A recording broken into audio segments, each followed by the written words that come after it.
Vocês estão prontos? Vocês estão ligados e interligados naquilo que Deus ele vai fazer nessa noite? Chama o preletor da noite, presbítero Rafael. Glória a Deus.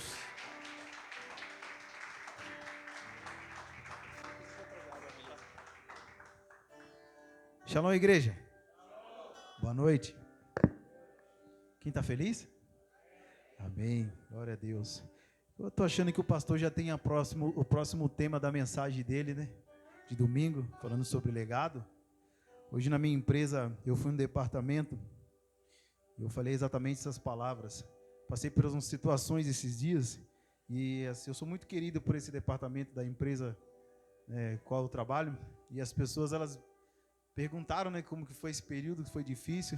E eu disse que meu maior receio era de que eu pudesse um dia partir e não deixasse um legado aqui nessa terra.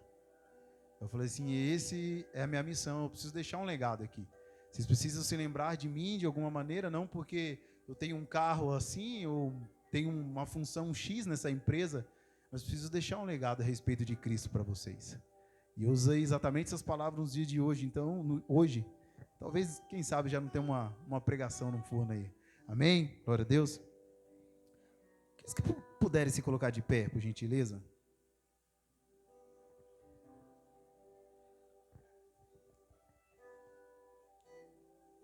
Vamos abrir, quem trouxe sua Bíblia, vamos abrir no livro de Tiago, capítulo 2, no verso 10.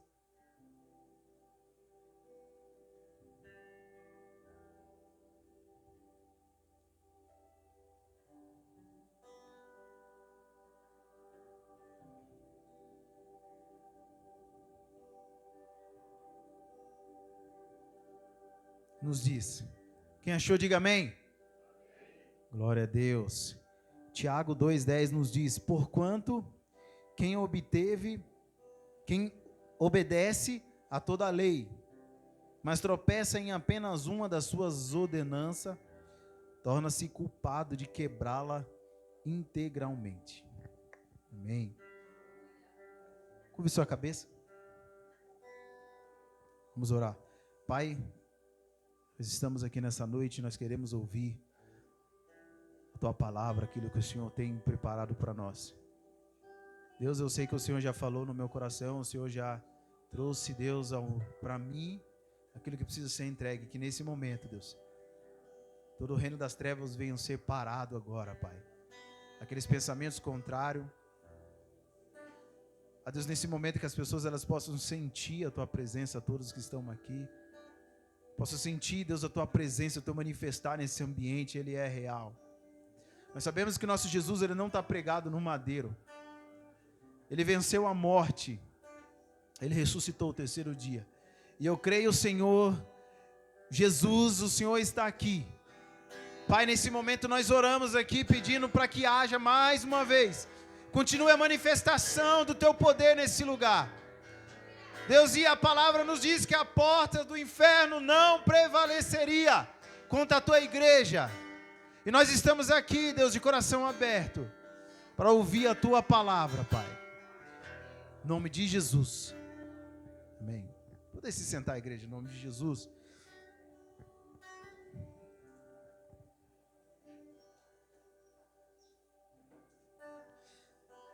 A gente observar, né, que a respeito do que Tiago tem dito aqui. Você já parou para pensar, imaginar? Pense nesse momento você em um penhasco, e você está preso, né? Você está pendurado apenas por uma corrente. Ela possui 10 elos ou 10 gomos, né? Alguns conhecem como elo, outros como gomos, mas imagine que você está em um penhasco pendurado por uma corrente de 10 gomos, de 10 elos. E a única coisa que impede de você cair no chão é essa corrente de 10 gomos, 10 elos. Agora pense, pergunte para você mesmo. Quantos elos precisam se quebrar para que você caia? Qual desses elos é o mais importante para que você não caia no chão? Você sabe me dizer? Você está pendurado em um penhasco, pronto para cair no chão. E o que te segura é uma corrente com 10 elos. Qual desses 10 elos é o mais importante? Qual desses elos, se arrebentar primeiro, você quebra? Você cai no chão. Vamos ler novamente o que o Tiago nos diz. Porquanto quem obedece a toda a lei, mas tropeça em apenas uma das ordenanças, torna-se culpado de quebrá-la integralmente. Você já parou para pensar que não tem um elo mais importante, ou não tem uma quantidade?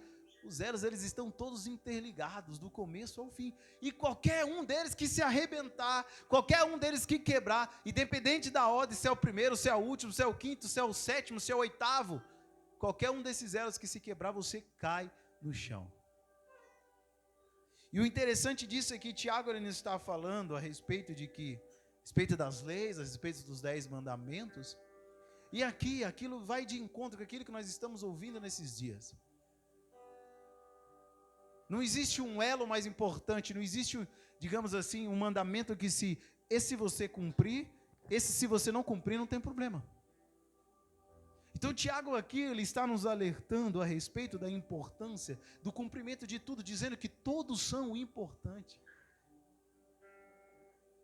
Tudo aquilo que o Senhor nos mandou, nos ordenou a fazer, as leis, os 10 mandamentos são importantes para nós. Então ele está nos advertindo, tome cuidado, porque nos dias de hoje, talvez você não fala mal das pessoas, mas está tudo bem você estar em adultério. Ah, tudo bem, eu estou adultério, mas eu não falo mal das pessoas. Então essa corrente não vai arrebentar e eu não vou cair no chão, não. Está tudo bem. Eu posso adulterar, eu posso roubar o meu irmão, eu posso julgar ele, eu posso condenar ele, mas eu não falo o nome de Deus em vão. Ele está aqui nos advertindo, ele nos diz, todos esses elos, todas as leis, todos os mandamentos, eles são importantes para que você não caia. Todos eles são importantes que eles permaneçam juntos, para você não cair. E nós sabemos que tudo isso tem uma consequência. Se você para pensar, talvez essa pessoa, se ela cair desse penhasco, ela pode ter uma fratura exposta, ela pode quebrar um membro do seu corpo, ela pode vir a óbito. Tudo vai depender. Mas o ponto é que qualquer um que quebrar, ele cairá no chão. E quando nós falamos, e lendo essa passagem, vamos pensar, e vamos falar a respeito dos 10 mandamentos. E quando nós falamos dos 10 mandamentos, eu quis aqui classificar ele em 2 grupos. Os 4 primeiros grupos, os 4 primeiros mandamentos que vai nos falar: o Senhor é o teu único Deus, não terá outros deuses. Não farás para ti nenhum ídolo para adorar. Não tomarás o nome de Deus em vão. Guardarás o 7º dia para Deus. Não trabalharás nesse dia. Então esses 4 primeiros mandamentos, eu gostaria de dividir ele num grupo que está falando sobre um relacionamento com Deus.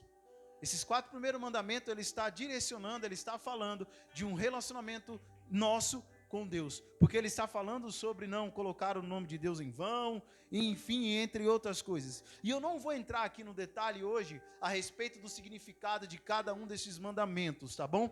Mas ele é dividido em 2 grupos. O primeiro é de um relacionamento com Deus, por isso que eu creio que tudo que Deus fez, tudo que Deus faz, ele é perfeito. Tudo que Deus deixa para nós, ele é perfeito. Porque se você segue os 10, você vai seguir qualquer outra coisa, você vai entender. Porque os 4 primeiros vai falar de um relacionamento com Deus. E os outros 6, que é: honra teu pai e tua mãe, não matarás, não adulterarás, não furtarás, não darás falso testemunho contra alguém, não cobiçarás o que pertence a outro.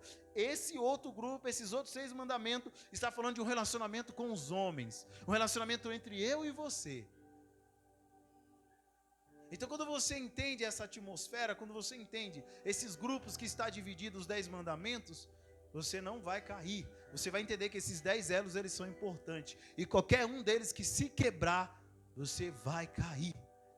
Mantenha esses 10 elos juntos. E quando nós estamos falando a respeito de os 10 mandamentos, quando nós falamos das leis, me vem uma pergunta para mim. Por que o nosso Cristo ele morreu? Por que precisou que o nosso Cristo morresse? Todos nós sabemos isso. Eu creio que sim. Mas talvez nosso Cristo ele morre numa cruz para que eu pudesse ter uma vida melhor. O meu Jesus, ele encarnado, o verbo que se fez carne, ele vem ao mundo para que eu pudesse ter um emprego melhor. Ele veio ao mundo para que eu pudesse ter um carro melhor.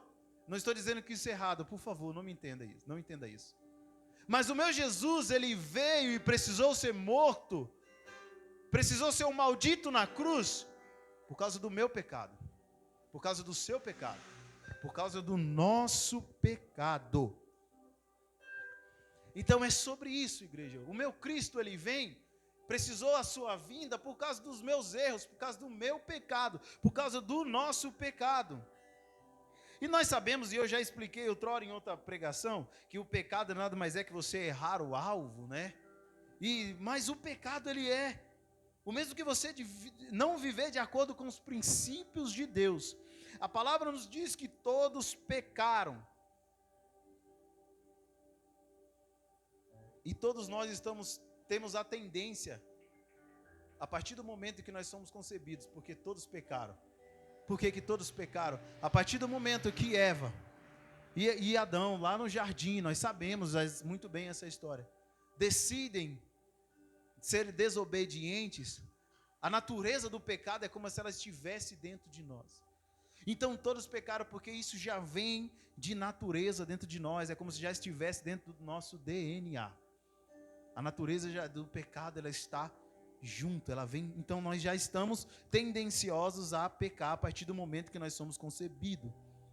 Então, se a gente parar para pensar que nós já temos isso, nós já estamos tendenciosos a pecar, nós sabemos que a idade da razão ela é entre 11 e 12 anos. Então, ou seja, o que é isso? Com 11 e 12 anos, nós entendemos que nós somos capazes de tomar decisões moral e espiritual. Então, já não basta nós sermos tendenciosos, já não basta nós carregarmos dentro de nós o pecado, mas quando nós temos entre 11 e 12 anos, nós temos uma idade moral, e onde nós somos capazes de definir as nossas ações, nós decidimos concretizar o pecado. Nós apenas não temos dentro de nós, mas nós queremos pecar, nós decidimos pecar e nós pecamos. Agora nós realizamos esse ato, escolhemos pecar por decisão, e nós colocamos isso em prática. E falando sobre isso, sobre o pecado, sobre a desobediência, por causa da desobediência no jardim, anos depois foi necessária a implementação de 10 mandamentos através de Moisés. Foi o que nós acabamos de ler. Qual é a finalidade desses 10 mandamentos? Ele veio para que houvesse uma distinção do que é errado, e assim nós pudéssemos tomar decisões corretas. Então, os 10 mandamentos estão nos falando aqui, e ele vai nos entregar, ele vai nos mostrar, ele vai sinalizar tudo que está de errado dentro de nós. Esses 10 mandamentos, eles vieram, as leis, elas vieram para nos sinalizar, para nos mostrar. Por causa de uma desobediência lá atrás no jardim, foi necessário que anos e anos depois fosse enviado um libertador e, consequentemente, desse instruções para o povo, falando: não farás ídolos, não adorará outro ídolo, tem o sábado. O sábado ele foi criado para adorar o Senhor, por causa que Deus conhecia o coração do homem. Então é preciso que ele coloque um dia para que o povo parasse e adorasse ele, porque senão o povo não ia adorar. Ele conhecia o coração desse povo, ele conhece os nossos corações. Então foi preciso colocar um sábado para que eles parassem para refletir: eu preciso adorar o meu Deus, eu preciso glorificar aquele que criou tudo, me deu tudo e me tirou do Egito, me tirou da onde eu estava. Então ele coloca esses mandamentos, ele coloca leis para mostrar quem nós somos de fato e distinguir o que é errado, o certo do errado. E interessante é que quando a gente olha para esses 10 mandamentos, Eu não sei vocês, mas quando eu leio, toda vez que eu leio a respeito dos 10 mandamentos, eu me recordo através deles, eu me sinto culpado, eu me sinto incriminado. Porque se você parar para analisar cada um deles, qual deles você está fazendo? Quando nós falamos sobre não usar o nome de Deus em vão, é você usar o nome dele sem pensar nele, sem pensar na sua divindade, sem pensar na sua eternidade, sem pensar quem ele é. Então, é comum você se sentir incriminado. É comum você se sentir culpado quando você lê os 10 mandamentos, porque talvez você diz assim, tá, não, eu não adultero. Ah, mas esse aqui eu tô, não, mas eu honro meu pai e minha mãe, mas talvez eu peguei, então é normal você se sentir incriminado. Mas existe uma saída para isso tudo. E por que ele mostra para nós? Porque ele está revelando a nossa natureza, ele está mostrando como está o nosso coração. É por isso que foi necessário isso, foi necessário os 10 mandamentos, para ele sinalizar, mostrar o que está dentro do seu coração, o que está lá dentro. E a gente vai ver, vai observar lá no passado, e eles deveriam refletir dessa forma. E nós sabemos que o sacrifício de animais perfeitos, era para que eles morressem no lugar dos pecados daquelas pessoas. Os animais que não tinham culpa nenhuma, era para sinalizar a impureza que eles carregavam dentro deles. Nós sabemos que esses animais, um cordeiro sem manchas, estava apontando para o nosso Cristo. Nós sabemos disso. Mas ali era para ver um momento, para eles parar, analisar. Um animal está sendo morto no meu lugar. Um animal está sendo morto por causa dos meus erros, por causa dos meus pecados. Porque se eles não pecassem, não era necessário. Já parou para imaginar se eles pensassem, eu vou ter que sacrificar o meu cordeiro perfeito, meu melhor cordeiro, por causa de um erro, de uma besteira que eu fiz? Eles não sacrificariam. Então isso acontece para que eles pudessem refletir, mas não tem uma reflexão. Talvez eu acredite que é por isso que até hoje, alguns desses judeus, eles não acreditam. Por quê? Porque é muito mais fácil eles continuarem entregando animais para serem sacrificados do que aceitar o nosso Jesus uma única vez e entender isso. E o interessante é que Pilatos ele vai falar que, e ele lava suas mãos, dizendo: eu não encontrei pecado algum nesse homem. Ele está fazendo o que os sacerdotes faziam lá no passado. Os sacerdotes eles precisavam olhar, analisar o cordeiro. Não tem mancha. É um animal perfeito. Pode ser sacrificado. Então aquele cara ele foi usado para falar como sacerdote. Eu não vejo nada de errado nesse homem. Vocês querem matar ele? Tudo bem, mas ele não tem nada de errado. Então o tempo todo está mostrando, sinalizando para o nosso Jesus que viria um sacrifício perfeito. Cara, aquele cara estava ali, não estava à toa na história. Precisava se cumprir uma profecia. E se eles estivessem de olhos abertos, eles iam entender. O tempo todo, estariam destravar. Eles iriam pensar, cara, a gente não precisava matar esses animais esse tempo todo. É só eu não pecar. É só eu não pecar. E talvez eles não sentiram uma coisa que nós vamos falar mais na frente. Então, quando nós falamos sobre o sacrifício dos animais naquela época, era para mostrar as impurezas que eles carregavam. Então, um animal inocente morria no lugar deles. E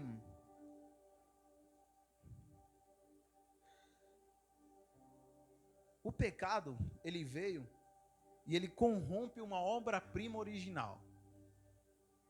E o nosso Jesus, ele vem, e o nosso Jesus, ele denuncia tudo que está fora do lugar. E o nosso Jesus, ele vem para que haja uma reforma dentro de nós. Mas nós já aprendemos que a reforma não é você pintar de uma outra cor. A reforma O significado real, original de reforma, não é você pintar, você colocar, quebrar alguma coisa e levantar a outra. Não, eu não quero esse cômodo aqui, eu quero aquele cômodo ali, eu quero fazer isso. Não, não. O significado original de reforma é voltar ao estado original. Então o nosso Jesus, ele vem para voltar ao nosso estado original. O nosso Jesus, ele vem porque uma obra-prima foi corrompida por causa do pecado.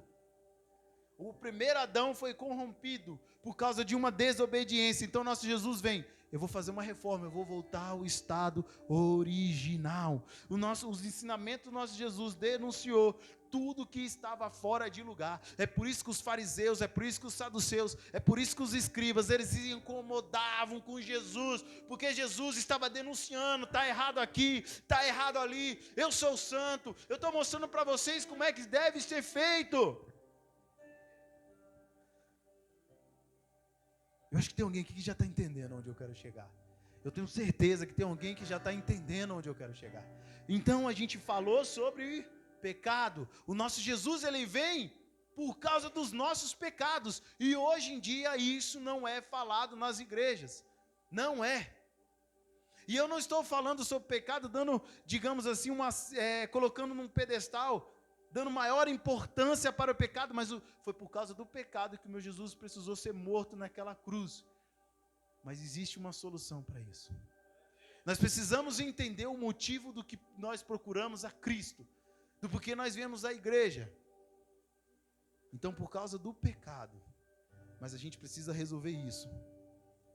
Lá no livro de Atos, no capítulo 3, 19, diz: arrependei-vos, portanto, e convertei-vos, para que assim sejam apagados os vossos pecados. Existe uma palavra aqui, ela não é muito grande, mas que nós precisamos usar, e as pessoas não usam, chamada arrependimento. Metanoia. É sobre você ter uma mudança de 180 graus. É sobre você ter a sua mente mudada. É sobre você se arrepender de fato, porque nós vamos reconhecer e vamos dizer que nós somos culpados, mas nós estamos dispostos a mudar.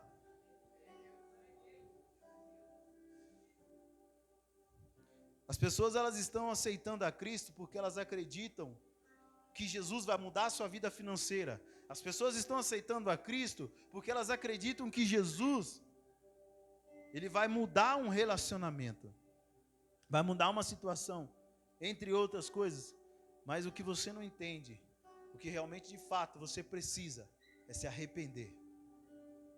A pregação desses homens aqui no livro de Atos, que nós vamos ver Pedro, no capítulo 3, 19, ele inicia falando sobre arrependam-se dos seus pecados, aceitem Jesus, reconheçam quem é Jesus. Ele não está falando assim, vem, Jesus vai te dar um carro novo, uma casa nova, um emprego novo. Mais uma vez eu digo que não estou dizendo que isso é errado, mas o Evangelho, o princípio do Evangelho, a base de tudo é sobre arrependimento. É sobre você reconhecer que você é culpado. Quando você começa a se relacionar com algo que é mais puro, que é mais santo que você começa a se identificar a posição que você está. E você vê o quão sujo você está. E você está disposto a mudar. A gente vai ver no livro de Atos que, a respeito de quando vem o Espírito Santo e eles entendem, todo mundo na sua língua. Nós vamos ver que quando vem esse Espírito Santo, se levanta um homem, aquele que negou Jesus 3 vezes, antes mesmo de bater o sino, de tocar o sinal, da saída, da troca de turno. Aquele homem nega o nosso Jesus 3 vezes. E ele andava com Jesus, ele andou sobre as águas. Ele viu coisas que outros discípulos não viram. Ele negou Jesus. Mas agora a gente vai ver um cara que é transformado. Quando ele se encontra com Jesus ressurreto, ele já não é mais o mesmo, porque a gente vai ver um Pedro se levantando e falando coisas que ninguém nunca acreditaria. Os próprios sacerdotes vão falar, esse cara é um cara simples, ele não tem palavra, esse cara foi transformado por aquele Jesus que nós crucificamos. Pedro, ele se arrepende de fato, ele não carrega um remorso, ele se arrepende, e ele tem a sua vida transformada. O texto nos mostra claramente o que Pedro vai fazer depois. Mas ele prega: arrependei-vos, arrependam-se. Ele prega com autoridade, para que as pessoas se arrependessem. O vazio que nós carregamos dentro de nós, quando nós chegamos à noite, ou de manhã, na nossa casa, ele não está sendo preenchido por outras coisas, porque esse vazio é sobre você se arrepender. Esse vazio não se cessa. Essa busca constante por uma resposta. Você ainda não tem a resposta porque você ainda não decidiu se arrepender. Ou talvez não foi pregado para você que é preciso se arrepender. É preciso que você nasça de novo. E o arrependimento, através do arrependimento, é que nós iremos conseguir reparar os nossos casamentos e talvez até a nossa vida financeira e por aí por em diante. E assim nós iremos viver como igreja. E será liberado o sobrenatural sobre nós. Por quê? Porque nós entendemos, nós nos arrependemos. Você reconheceu os seus pecados diante de Cristo, diante de Deus, e decidiu abandoná-los. Então o arrependimento é o início de tudo. É uma porta que dá acesso a um novo nascimento. Quando você se arrepende de fato dos seus pecados, você reconhece, e é isso que as igrejas não pregam hoje em dia. Elas não estão falando que você precisa se arrepender, elas não estão sinalizando, mostrando o seu pecado oculto. Elas não estão enxergando que elas precisam serem perdoadas, elas precisam ser aceitas por Jesus, porque os seus pecados estão colocados de lado, e está tudo bem. E o princípio do Evangelho é sobre nós nos arrependermos. Só aí nós iremos viver o sobrenatural. O que está escrito no Atos 5, 14 ao 16. E muito mais crentes no Senhor eram acrescentados. Multidões de homens e de mulheres. De modo que eles levavam os enfermos para as ruas. Eles colocavam em catres e macas, para que ao menos a sombra de Pedro, quando este passasse, cobrisse algum deles, e eles fossem curados. Veio também uma multidão até a cidade, circunvizinha de Jerusalém, trazendo os enfermos, atormentados do espírito imundo, e todos eram curados. Você entende o que é isso? A sombra de Pedro curar. Você entende você ter que fazer uma visita no hospital, e no seu andar, no passar dos corredores, aquelas pessoas que estão no leito de morte, ter que se levantar, ter que adiar, ter que acabar com aquela cirurgia, porque você carrega o Espírito de Jesus, porque você carrega com você algo sobrenatural, porque um dia você se arrependeu e você reconheceu. Cara, as farmácias vão ter que fechar, porque a cura está dentro de você. Chega de coquetel, chega de qualquer outra coisa, porque a cura está dentro de você. Sabe, só de você chegar num ambiente, aquele ambiente ser transformado, porque você carrega Jesus com você. Algumas igrejas começaram do jeito errado, mas a entrada principal da igreja viver o sobrenatural é arrependimento de pecado. Nós vamos ver que Pedro ele prega, os apóstolos pregam sobre esse arrependimento, e só aí o sobrenatural acontece sobre a igreja.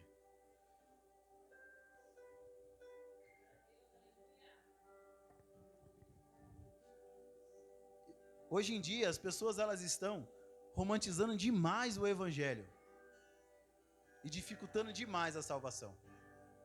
Algumas pessoas talvez elas entram na igreja apenas ser curadas, e nosso Jesus ele quer te salvar, porque nosso Jesus ele fala: os teus pecados estão perdoados. Vai, a tua fé te salvou. Em algum momento ele perdoa os pecados e cura depois, para que você entenda que é melhor que você seja salvo. Porque talvez você é curado e não vai entrar no reino dos céus, mas é melhor você ser salvo. E eu fico indignado pensando, o que está acontecendo com as igrejas hoje em dia? O que está acontecendo? Nós não vemos mais transformação. Nós não vemos mais mudança de vida. Talvez algumas igrejas grandes, foram denominadas grandes, porque existem grandes empresários, e dizem que esses empresários não perdem um culto. Talvez esses empresários não perdem culto porque eles têm medo de perder o seu patrimônio, não porque eles querem de fato se relacionar com Cristo.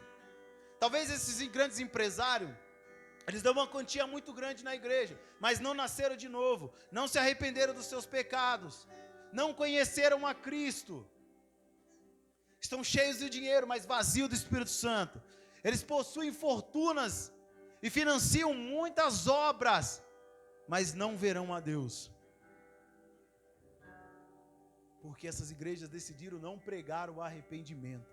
Essas igrejas decidiram, traga-me seu dinheiro. Eu vou fazer um culto, sabe, mais moldado para você. Não precisa se arrepender não. Cara, então eu fico...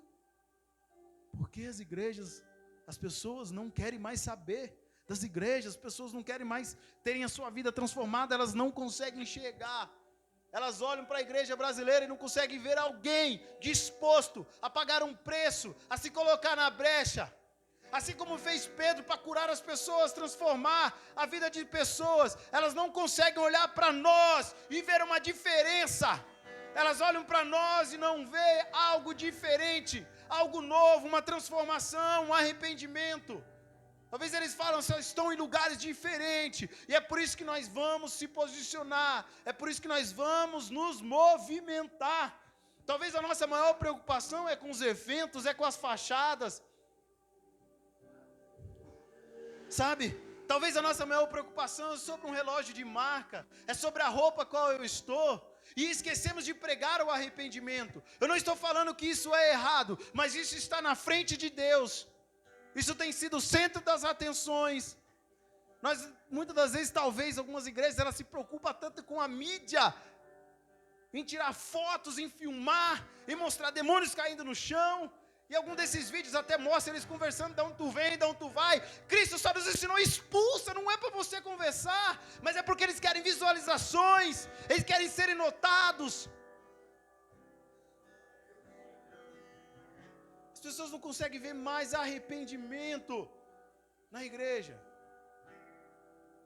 Eles estão mais preocupados com as visualizações, com quantas pessoas vão vir, do que se essas pessoas vão voltar para sua casa decidindo nascer de novo, arrependidas do seu pecado. O arrependimento não é colocado em pauta mais nas igrejas. Não é. Não é. É por isso que o nosso Senhor nos colocou exatamente nesse lugar. É por isso que o nosso Senhor trouxe um cara lá da Bahia para nos conduzir.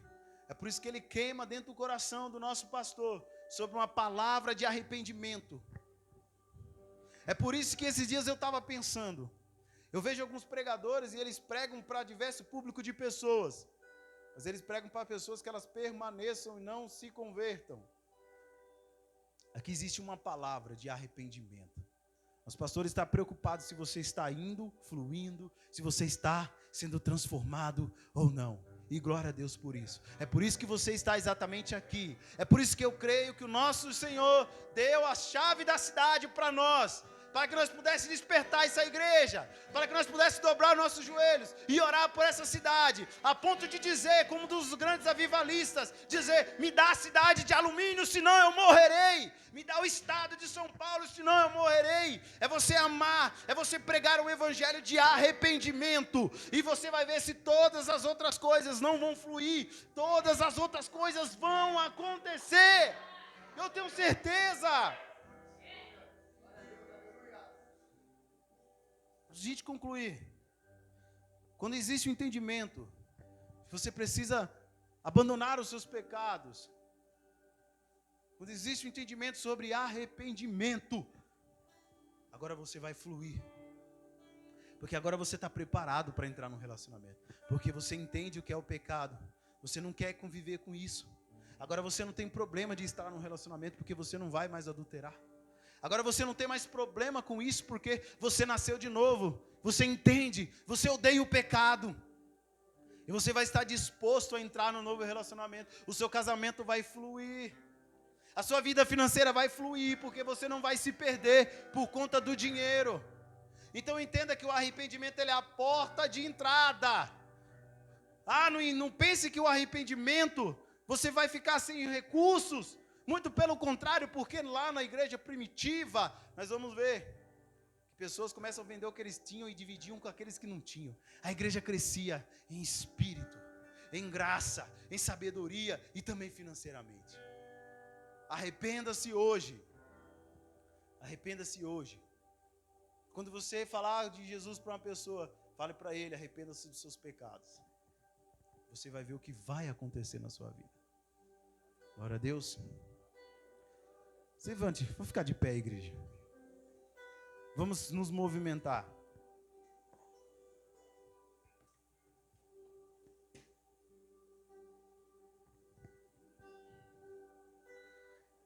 Existe uma atmosfera nesse lugar